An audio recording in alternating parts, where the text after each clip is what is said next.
नमः। सर्वदेशांधात्रे नमः। ओम जगदाधार सर्वदेशांधात्रे नमः। सर्वदेशांधात्रे नमः। ओम जगदाधार सर्वदेशांधात्रे नमः।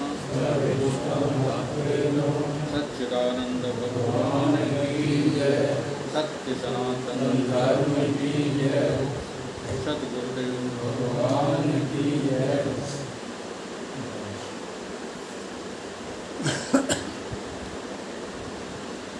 केनोपनिषद का खंड प्रथम श्लोक क्रमांक 6। यद चक्षुषा न पश्यति येन चक्षुषि पश्यति तदेव ब्रह्म त्वं विद्धि न इदं यत् इदं उपास्यते। जिसे कोई नेत्र से देख नहीं सकता, नेत्र जिसको देखने में समर्थ ही नहीं है। लोगों को रोज भगवान दिखते हैं, वो कहते नहीं मुझे भगवान दिख गए। तो ये जो देखा हुआ भगवान होता है वो भगवान नहीं होता। इतनी भीड़ जाती है देखो मूर्खों की। अब ये श्रुतियाँ मूर्ख बताती हैं ऐसे लोगों को, तुम उनकी इज्जत करते। इनसे इनको मैंने देखा तो मुझे बड़ी दया आई। हाँ, ये सब छिल जाते हैं, पीठ पेट सब भिड़ जाता है। लोग वहाँ इनको फूल चढ़ाते रास्ता में, जो ऐसे लोगों को परिक्रमा करते हुए देखते हैं, हाँ, वो फूल चढ़ाने लगते हैं, कोई पैर छूने लगते हैं। सब मूर्ख हैं, जो कर रहे हैं वो तो मूर्ख हैं ही। वहाँ जो उनसे प्रभावित हो रहे हैं वो भी महान अज्ञानी है। श्रुति कहती है देखा हुआ भगवान भगवान नहीं होता, वो माया ही है, वो प्रकृति ही है, वो भगवान होता ही नहीं। इसलिए जिसे कोई नेत्र से नहीं देख पाता, बल्कि जिससे नेत्र अपने विषयों को देखने में समर्थ हुआ है, जिससे नेत्र अपने विषयों को देखने में सक्षम है। हाँ, चेतना किसकी है आँख में? आँख किसकी चेतना से जो है चेतन हो रही है? जिसकी चेतना से आँख चेतन हो रही है उसी को तू ब्रह्म जान, वो है ब्रह्म। अब श्रुतियाँ जो है कह देती हैं वो है ब्रह्म। तुम साधना के द्वारा जब पाओगे ना उसको, तद ब्रह्म अहम गत्वा, जब वो तुम्हें मिलेगा तब कहाँ मिलेगा? मैं के जो है स्वरूप में मिलेगा। जो अभी इन्होंने पूछा था सत्य स्वरूप की पहचान क्या है? सत्य स्वरूप की पहचान है जिससे सारी दुनिया सचेत सी लग रही है। गोस्वामी जी ने चौपाइयाँ दी हैं कि नहीं? विषय करण सुर जीव समेता, सकल एक सचेता, सब कर परम प्रकाशक जोई, राम अनाद अवध पत सोई। उसी को यहाँ संस्कृत में कह रहे हैं तद ब्रह्म,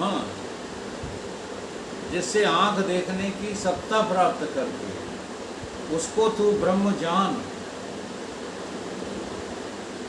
न इदम यत इदम उपासते। जो लोग देश काल अवच्छिन्न वस्तु को लोक में उपासना करते हैं वह ब्रह्म नहीं हो सकता। देखो सारी दुनिया को मूर्ख कह दिया कि लोक में जिस वस्तु को, जिस मूर्ति को, जिस नाम को लोग पूजते रहते हैं वो ब्रह्म नहीं है। अब जिसे कोई नेत्र से नहीं देख सकता, तो अब इसमें जो है वर्णन किया है व्याख्याकारों ने कि तुम्हारे नेत्रों की पहुंच कहाँ तक, ये नेत्र तुम्हारे कहाँ कहाँ जा सकते हैं, इसका अनुभव करो इस व्याख्या से। व्याख्याएं सुनने से हमें साधना करने में सहूलियत होती है, सरलता आ जाती है। तो दुनिया में मनुष्य 4 प्रकार के सुखों को जो है ग्रहण करता रहता है, जो नेत्रों से दिखाई देते हैं। 4 प्रकार के सुख कहाँ से लेता है? संग्रह से, भोग से, मनोराज्य से और आदत से। ये संग्रह सुख क्या है? अगर ये आंखें ना होते ना, हाँ, असल में आंख का तात्पर्य केवल भौतिक नेत्रों से नहीं है, मन की आंख से भी है, बुद्धि की आंख से भी है। ठीक है, ये आंखें ना देता भगवान तुमको, तो तुम्हें आज तक ये संसार दिखाई ही ना होता। डायरेक्ट कभी भी चेतन से संसार नहीं दिखता। हम बहुत बड़ी जो है भ्रांति पाले बैठे हैं कि हमको जब ज्ञान हो जाएगा तो ये संसार कैसा दिखेगा। अरे संसार दिखेगा ही नहीं, उसका नाम बोध है। वैसा होता है कि नहीं कि कोई चीज़ दिखती हुई भी नहीं दिखती, ऐसा होता है कि नहीं? एक आध उदाहरण बता। जो दिखती तो है पर हम दिखती ही नहीं, है ही नहीं। तो हजारों उदाहरण रोज देते हैं तब भी दे नहीं पा रहे।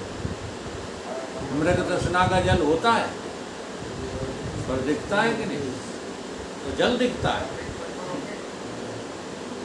ढूंढ में भूत होता है तो दिखता है कि नहीं दिखता? ऐसे बहुत सारे उदाहरण हैं। सीपी में चांदी, रस्सी में सांप, ढूंढ में भूत, पानी में लहरें होती हैं, दिखती हैं कि नहीं? सूरदास को कहाँ से दिखाई देती है? सूरदास को, सूरदास जैसे अंधे होता है जिसको संसार मन की आंख से दिखाई देता है। हमारा जो गुरु भाई है, एक बार छोटे बच्चे के लिए ग्वालियर में लड़की दिखवाई। देखो इसने तो देखी नहीं, लेकिन ये हमसे क्या कह रहा है, बहू बहुत सुंदर है। तो हमें उस समय जो है मजाक सूझे। हमने कही गुरु भाई झूठ कम बोला कर, तुमने कब देख ली बहू? उस अंधे ने बहू कब देख लिया? तो कहीं ना कहीं से देख रहा है कि नहीं देख रहा है? वो अपनी मन की आंखों से देख रहा है। ठीक है, चारों तरफ सुना, सुनी सुनाई बात को मन में बिठा लिया, तो मन की आंख से देख। तुम इन्हीं को आंखें समझते हो, इसलिए तो बुद्धू बने घूमते रहते हो। हाँ, जो मूल्यवान जीवन तुमको भगवत प्राप्ति के लिए मिला है, तुम मजदूर तलाश रहे, घर बनवाए। हम तो ऐसे ही हैं, अच्छे न अच्छे को जो है बैराग करा देंगे। हमारी संगत करोगे।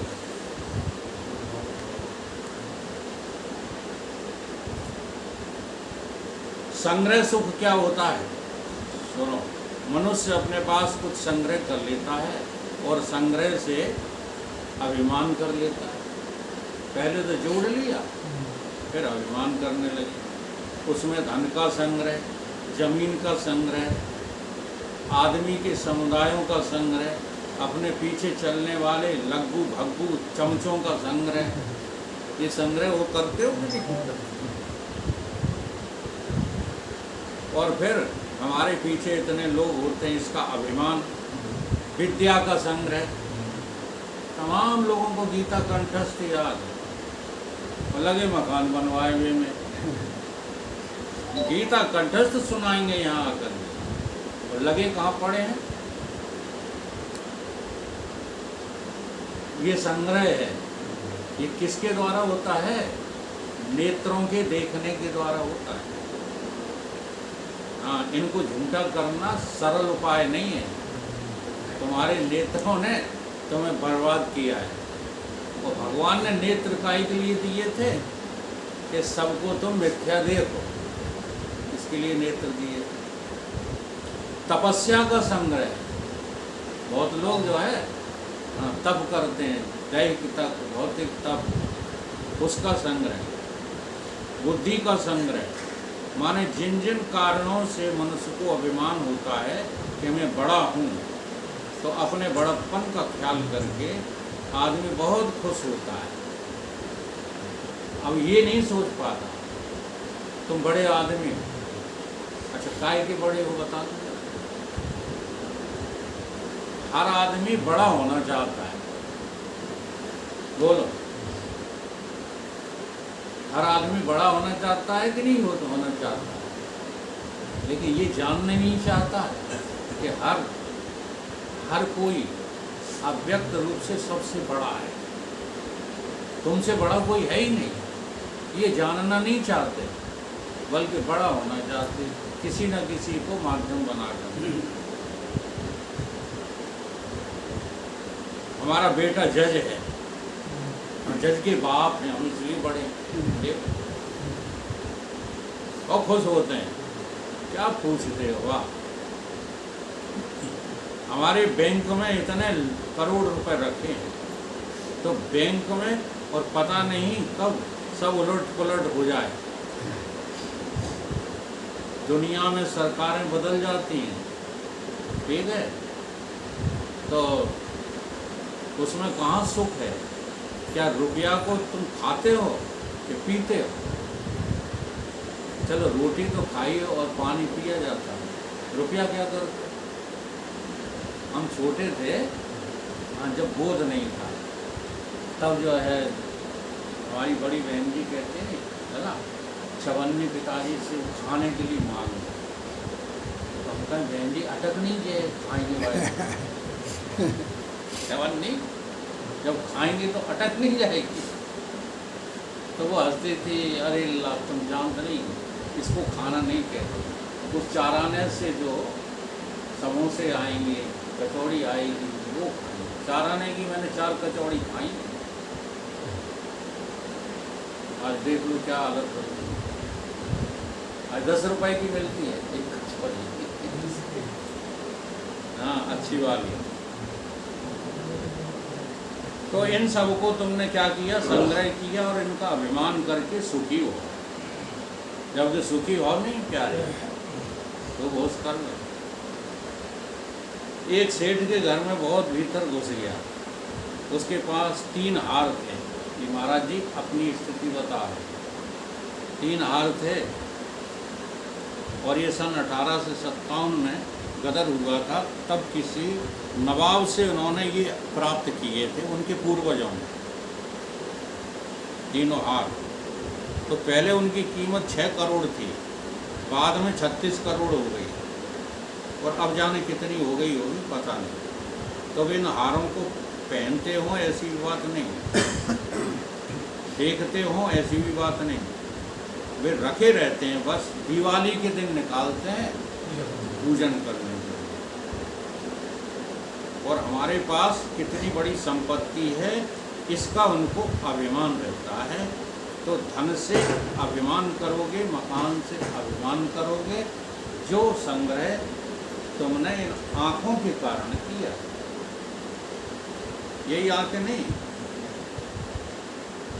इन्हीं को केवल आँखें मत समझना, तुम्हारे भीतर मन किया, मन ही की आँख तो तुम्हें कंपटीशन के लिए प्रेरित करती है, और बुद्धि की आँख जो होती है उसी कंपटीशन में आगे बढ़ा देती है। इनका दुरुपयोग हो जाता है, ये आँखों का दुरुपयोग है। इसके लिए श्रुतियाँ मना करती हैं कि तुम्हें आँखों से परम सुख की प्राप्ति नहीं होगी।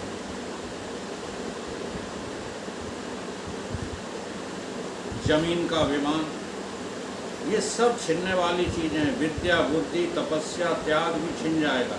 इनके अभिमान से जो सुख है वो क्षणिक है। तुम्हें अगर अभिमान से ही सुख लेना है, क्योंकि आदत तुम्हारी अभिमान करने की है, तो देहाभिमान को छोड़ करके ईश्वर अभिमान करो। तुम जो कहते हो मेरा धन, मेरी संपत्ति, मेरा मकान, अब इसको छोड़ करके क्या कहना शुरू करो? ईश्वर हमारा है, इसका अभिमान करो। क्योंकि आदत अभिमान की है। इसलिए साधना करने को जो है लोग बताते हैं नाम जप का क्या अर्थ है, यही अर्थ है तुम दुनिया का जप करते हो, इससे हटाने के लिए तुम्हें नाम दिया जाता है, इसका जप करो, दुनिया का हटाओ। अभिमान करना तो तुमको आता ही है, किसी से सीखने की जरूरत नहीं। अगर ये अभिमान मनुष्य के जीवन में बन जाए कि हमारी विद्या ईश्वर है ना, माता ईश्वर है, मेरा पिता ईश्वर है, तुम्हें माता च पिता तुम्हें, तुम्हें बंधु च सखा तुम्हें विद्या द्रवणम तुम्हें। अच्छा, धन ईश्वर है कि तुम्हारा ईश्वर तुम्हारा धन है? बोलो ईश्वर धन हैं? ईश्वर धन है। उल्टा बोल रहे अभी तो पैसा परमेश्वर है, नहीं क्यों भागते रहते हो? दूसरा सुख भोगते हो तुम संसार में भोग से, ये तो हो गया संग्रह से सुख भोगा, जिनकी वजह क्या है? तुम्हारी आंखें। सभी आंखों को लेकर चलना है यहाँ, केवल चर्म चक्षुओं की बात नहीं हो रही। फिर भोग से सुख मिलता है। हमारे पास खाने का इतना सामान है, पहनना का इतना सामान, हमारी पत्नी बड़ी सुंदर है, लोगों को बड़ा अभिमान बना रहता है। हाँ, झटक झटक के बाजार में कंधा से कंधा मिला के चलते हैं, सुंदर है तो, कुरूप होगी तो नहीं चले। हाँ, ये भी देख लेना आप समाज में, पत्नी सुंदर हो तो नौकरी जल्दी मिल जाती है, लेकिन भोग का सुख तभी तक मिलता है जब तक इंद्रियों में शक्ति रहती है। आपने मध्य प्रदेश के उस सेठ के विषय में सुना होगा जिसने स्त्री के साथ जो है भोग के कारण से अपनी इंद्रिय को हटवाकर बंदर की इंद्री लगवा ली। इतना सुख भोगी था। ये नई बात नहीं है, ज़्यादा से ज़्यादा 25 साल पुरानी बात है। आपने उस राजा का नाम सुना होगा जिसको खाने का इतना शौक था कि बारंबार वो बढ़िया बढ़िया इमरती गुलाब जामुन लड्डू पेड़ा खाता था और फिर उनकी वॉमिटिंग कर देता था। खाएगा, फिर शौक था खाने का, है ना। तो भोग से तुम्हें सुख लगता है, क्यों? तुम्हारी इंद्री, नेत्र इंद्री ने तुमको भोग में सुख निश्चय कर दिया है। हिरण सिंह, तुम्हारी बात का जवाब है, ये बुद्धि का निश्चय किसके कारण से है? क्योंकि मुझे इतना भोग प्राप्त हो चुका है, लेकिन कुछ दिनों के बाद उनकी अंतड़ियाँ खराब हो गई राजा की। हाँ, और यह भोग का सुख ज़्यादा दिन टिकने वाला नहीं है। भोग की अधिकता से जो अपने को सुखी मान रहे हो वो असल में बहुत बड़े भूखे में हैं। ये सुख तुम्हारे पास रहेगा नहीं, न पत्नी का सुख रहेगा, न पैसे का सुख रहेगा, न पुत्र का सुख रहेगा, ये सब तुमसे छीन लिए जाएंगे। पर सुनते नहीं हो, गुरु की शास्त्र की भी सुने ही नहीं सकते। और अभिमान तो इसी बात का हो जाता है, हमारे दांत बड़े सुंदर हैं, लोगों को इसी का अभिमान हो जाता है। हमारे बाल बड़े सुंदर हैं, हमारी चमड़ी बड़ी सुंदर है, ये सब अभिमान हो जाते हैं। अभी चमड़ी बिल्कुल काली भी हो तब भी ये अभिमान हो जाता है हाँ कि हमारा कट बहुत अच्छा, क्या है, बहू तो सांवरी है लेकिन फेस कट अच्छा। अब कट के पीछे जो है जरा फाड़ के देखो तो हर फूल खुलती है। फेस कट, हमारी आँख बहुत अच्छी है, ये सब बात मुझको मालूम है, इसलिए आपको बताता हूँ। ये सब आँखों का चमत्कार है, ठीक है।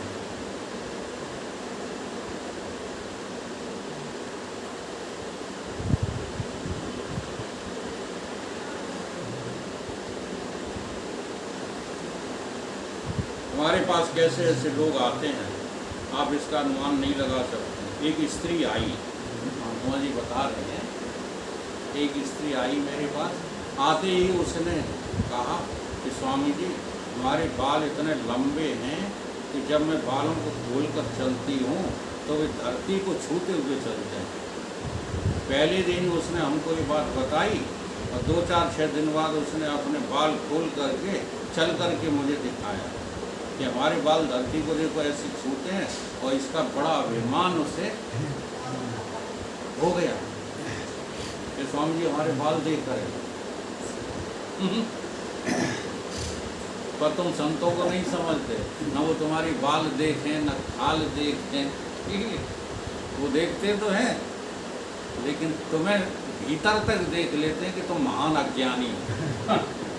हाँ, हमारे गुरुजी ऐसे ही देखते थे, ऐसी आँख करे रह जाते, हम कहेंगे दुकरा खा देख रहा, तो वो देखते थे हरकतें, तुम चलते में हरकतें करो, बात करते में हरकतें करो। अब तीसरा सुख, मनोराज्य का सुख। मनोराज्य का ये सुख होता है कि अभी तो नहीं है लेकिन आगे हमें मिलेगा जरूर। हाँ, अभी नहीं है। शेख चिल्ली की तरह तो मनोराज्य का सुख बनाते हैं। एक मुर्गी खरीदेंगे तो अंडा देगी, अंडे के बाद जो है फिर बच्चे पैदा होंगे, बकरा खरीदेंगे, फिर ये करेंगे, फिर वो करेंगे, तो अंत में जाकर के लात मारेंगे तो सब खेल खराब हो जाएगा। ये क्या है? मनोराज्य आसुरी संपत्ति है। जो मनोराज्य में जो तुम जीते रहते हो ना, ये आसुरी संपत्ति है, देवी संपत्ति नहीं है। आगे के लिए बहुत बहुत मनोराज्य करके सुखी होना। मनोराज्य में सुख नहीं है। सोचते हैं कि हमारा बेटा पढ़ रहा है, वो पास हो जाएगा, बड़ी ऊंची डिग्री मिलेगी, फिर नौकरी मिलेगी, कमा कर लाएगा तो हाथ में देगा, कहेगा पिताजी आपकी कृपा से ये सब हुआ है। परंतु यह हुआ कि बेटा का ब्याह हुआ, बहू घर आई, बस छोड़ करके बिलाज चले गए, रह गए ठंडन पास। आग लग गई मनोराज्य में।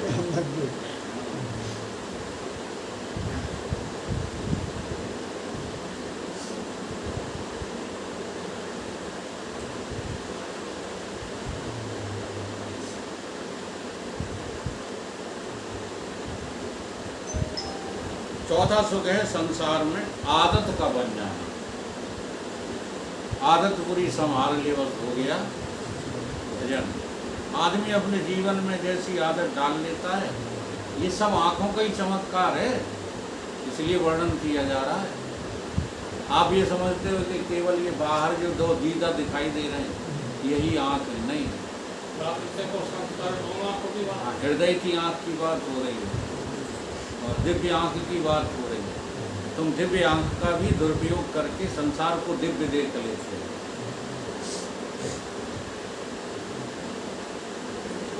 जबकि दिव्य आंख दिव्यता को देखने के लिए होती है, संसार को देखने के लिए नहीं होती। हाँ, आदमी अपने जीवन में जैसी आदत डाल लेता है, अगर वैसे ही सोने को मिले, वैसे पहनने को मिले, वैसे ही खाने को मिले, तब तो सुख है, और नहीं तो दुखी हो जाते हैं। अच्छा समझो किसी ने सूर्य नमस्कार करने की आदत डाल ली, तो थोड़े दिनों के बाद ऐसी आदत पड़ जाती है कि वो अगर नहीं करने को मिले सूर्य नमस्कार तो तकलीफ होती है, और वह काम करो तो आराम मिलता है। जिनको उछलने कूदने की आदत पड़ जाती, चिल्लाने की आदत पड़ जाती, वह अपनी आदत के अनुसार काम करने से सुखी होते हैं। हमारे एक मित्र थे, जब दुर्गा पाठ करते थे तो ऐसे हिलते रहते थे, ऐसे ऐसे हैं। हाँ, एक दिन हमारे गुरुजी ने उनसे कहा कि पाठ करते समय हिलना नहीं चाहिए, नहीं तो उसका फल नहीं मिलता है, पाठ स्थिर होकर करना चाहिए। अब भी बेचारे स्थिर होकर पाठ करने बैठे तो पाठ में मज़ा ही नहीं आया। अगर गुरुजी से बोले कि महाराज हमारा तो पाठ बिगड़ गया, तो उनको पाठ में मज़ा नहीं आता था, उनको हिलने में मज़ा आता है, पाठ से कुछ लेना देना। तो आदमी जब अपनी आदत बिगाड़ लेता है तब वही काम करने पर उसको मज़ा आता है, और वह सोचता है कि हमको ईश्वर में से मज़ा आ रहा है, ईश्वर से कुछ लेना देना